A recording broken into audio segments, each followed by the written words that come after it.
Okay, Philippians chapter 3, this chapter is filled with great nuggets.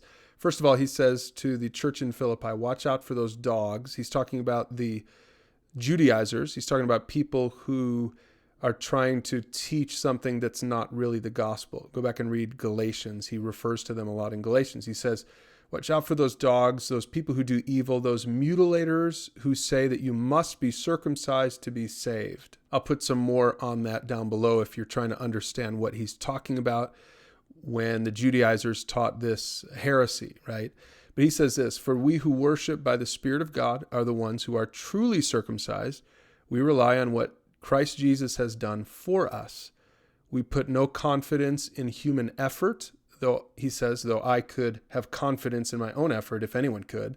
Indeed, if others have reason for confidence in their own efforts, I have even more. Now, Paul is not trying to just brag here.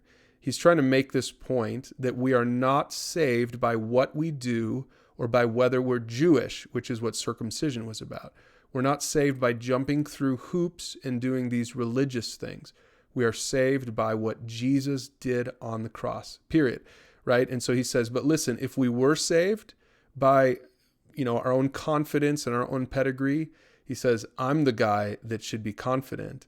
And so then he kind of brags a little bit about it. But look at what he says in verse 7. He says, I once thought these things were valuable, back when Paul was a Pharisee.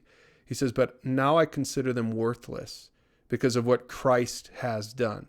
He says, yes, everything else is worthless when compared with the infinite value of knowing Christ Jesus my Lord. For his sake I have discarded everything else, counting it all as garbage so that I could gain Christ. Those are pretty strong words coming from a man who once was a Pharisee.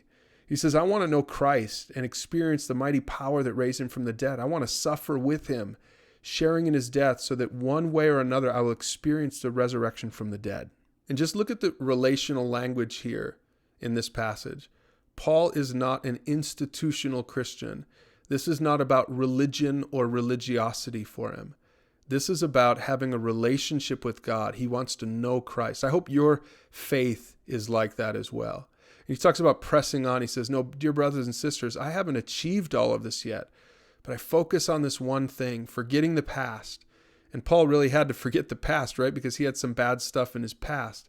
He says, and looking forward to what lies ahead, I press on to reach the end of the race and receive the heavenly prize for which God, through Christ Jesus, is calling us. And so he says, dear brothers and sisters, pattern your lives after mine and learn from those who follow our example. And what a great passage this is as you read Philippians chapter 3. I hope you can apply it to your own life. And I hope you have the same kind of passion for Christ that Paul had. So you're ready to read Philippians chapter 3. We'll see you tomorrow for chapter 4.